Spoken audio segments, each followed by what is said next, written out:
미국을 뒤쫓는 중국의 AI 기술 개발에 속도가 붙고 있습니다. 중국판 챗 GPT 어니봇 사용자 수가 2억 명을 돌파했고, 미국이 AI 로봇을 내놓은 지 불과 한 달 만에 중국도 비슷한 시제품을 내놨습니다. 중국 연결해서 최근 열린 AI 개발자 대회 취재 뒷얘기 들어보겠습니다. 강정규 특파원. 네, 베이징입니다. 예, 중국의 IT 공룡 바이두가 주최하는 행사였는데요. 가장 눈에 띄는 부분이 뭐였습니까?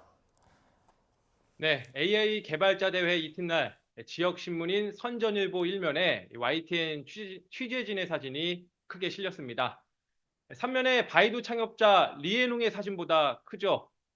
사진의 초점은 물론 저희가 아니라 그날 전시장에서 처음 선보인 AI 로봇이었습니다. 사람처럼 보고 듣고 말하고 물건의 종류를 구분해서 손으로 집어 옮길 수도 있습니다. 아직 동작은 서툴고 할 수 있는 말도 적었지만 미국 AI 기술에 대한 추격 의지를 보여줬습니다. 지난달 미국 오픈 AI가 선보인 AI 로봇의 대항마로 불과 한 달 만에 시제품을 내놓은 겁니다. 예, 중국판 챗 GPT라고 불리는 바이두의 어니봇 사용자가 2억 명을 넘었다는 발표도 있었죠. 네, 바이두 창업자 리에농은 기조 연설에서 어니봇 사용자 수가 2억 명을 돌파했다고 밝혔습니다. 작년 8월 말 출시 이후 불과 7개월, 지난 연말 1억 명에서 불과 4개월 만에 2배로 뛰었다는 뜻입니다.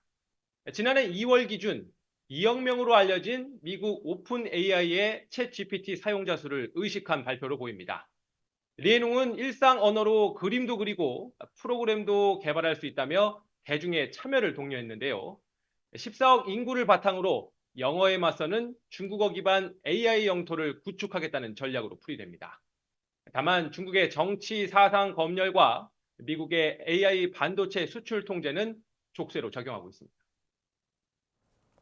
네, 이번 행사에 삼성도 홍보 부스를 차렸다고요.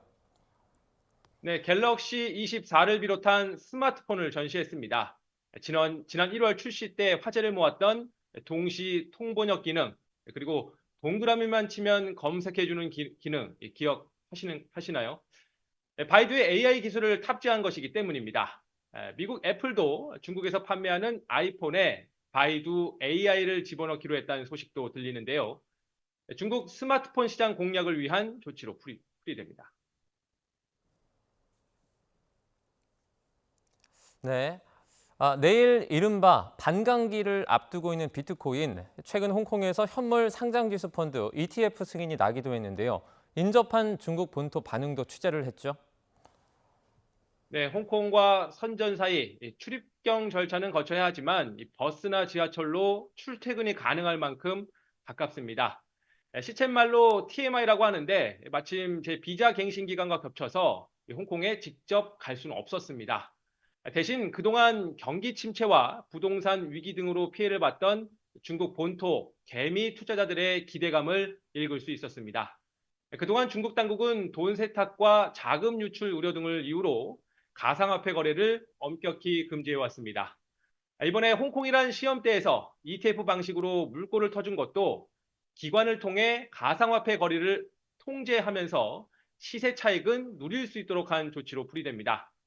다만 중국 본토에서 대량의 투자금이 유입되려면 홍콩과 선전, 상하이 주식시장을 잇는 이른바 선강퉁, 후강퉁에서 가상화폐 ETF 상품이 팔리게 되느냐가 관건이 될 전망입니다.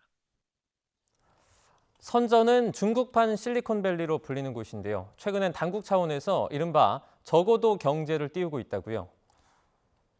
네, 개혁 개방의 1번지로도 불리는 선전, 바이두 외에도 텐센트나 화웨이, 비아디 같은 신산업 분야의 기업을 키웠습니다.